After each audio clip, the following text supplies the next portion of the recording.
বন্ধু বান্ধৱীসকল অন্য এটা ভিডিঅ'লৈ আপোনালোকক সকলোকে মোৰ চেনেললৈ স্বাগতম জনাইছোঁ।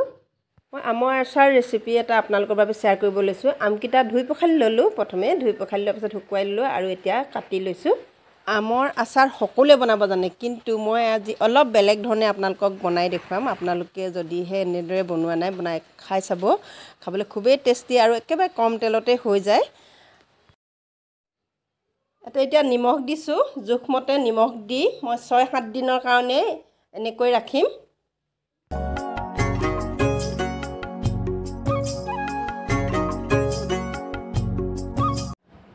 5-6 দিন হৈ গ'ল আৰু এতিয়া মই নিমখ পানীখিনিৰ পৰা আমখিনি উঠাই ল'লোঁ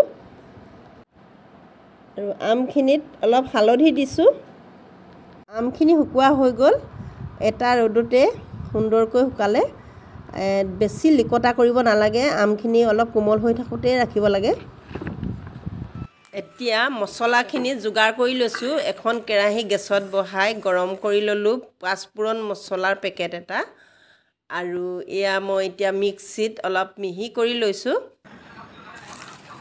মছলাখিনি ৰেডি কৰাৰ পাছত এতিয়া কেৰাহীখন গেছত বহাই লৈ তেলখিনি গৰম কৰি লৈ গেছৰ পৰা নমাই আনিলোঁ।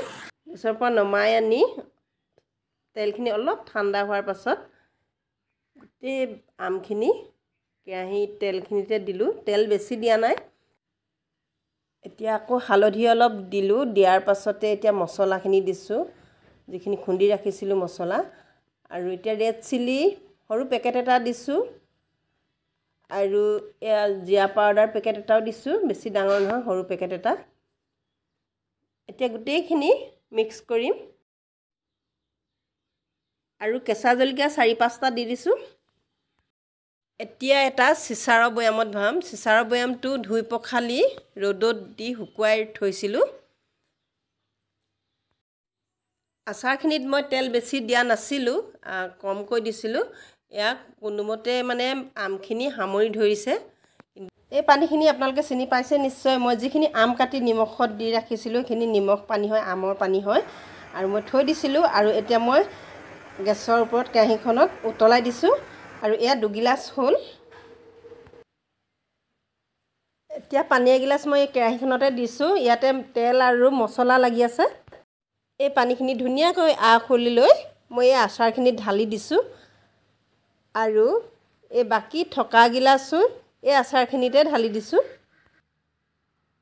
আৰু কাজি নেমুৰ ৰস চেপি দিছোঁ।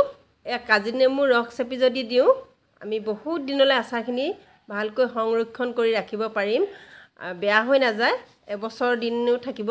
মাজে সময়ে আমি ৰ'দত দি থাকিব লাগিব। প্ৰথম 2-3 দিন এনেকৈ মুখনিখন খুলি ৰ'দত দিব লাগে। এতিয়া আচাৰখিনি চাওকচোন, একেবাৰে তেলেৰে বুৰি গ'ল, কিন্তু তেল মই একেবাৰে কম দিছিলোঁ।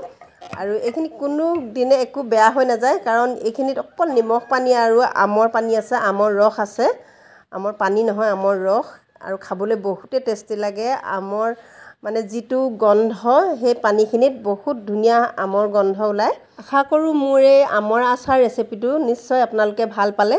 এবাৰ আপোনালোকে ট্ৰাই কৰি চাব। আজিলৈ মোৰ ভিডিঅ'টো ইমানতে সামৰণি মাৰিছোঁ। পুনৰ লগ পাম আন এটা ভিডিঅ'লৈ। আজিলৈ আহোঁ।